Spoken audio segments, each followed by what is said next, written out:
ఇంకో ఎవిడెన్స్ కూడా చెప్తా ఉన్నా మీకు. ఇక నిన్న కాక మొన్న ఇద్దరు మంత్రులు మాట్లాడుకున్న మాటలు, ఆ ఇద్దరు మంత్రులు ఫోన్లో మాట్లాడుకొని వాళ్ళు ఈయనని ఎన్ని రోజులు మనం భరించాలి,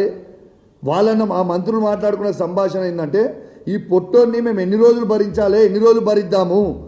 అని వాళ్ళిద్దరు మాట్లాడుకున్న చర్చని నెక్స్ట్ డే రోజు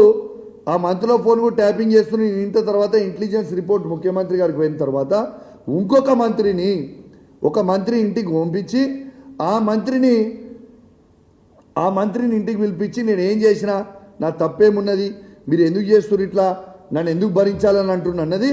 రేవంత్ రెడ్డి పిలిపించి మళ్ళా ఆ మంత్రిని ఇంకొక మంత్రితో పంపించి ఆ మంత్రిని పిలిపించి సీఎం ఆఫీస్ ఆయన ఇంటికి తీసుకుపోయి వాళ్ళు సీఎం ఆఫీస్లో ఏం మాట్లాడతారు, నేను చేయలేను మాట్లాడేదంటే మిస్టర్ మినిస్టర్ నా పని ఏముంది, నా పని మీ మంత్రులది ఎమ్మెల్యేలది ఫోన్ ట్యాపింగ్ చేసుకొని నేను ఇంటనే ఉంటాను, నేను చేయాల్సింది మా ఇంటర్వ్యూ అదే పని చేస్తున్నా, మీరు మాట్లాడేది ప్రతిదీ ఇంటా అన్నది ఇది రేవంత్ రెడ్డి బరాబర్ అన్నాడు ఆ మంత్రులతోని. నేను చెప్తుంది ఫ్యాక్ట్.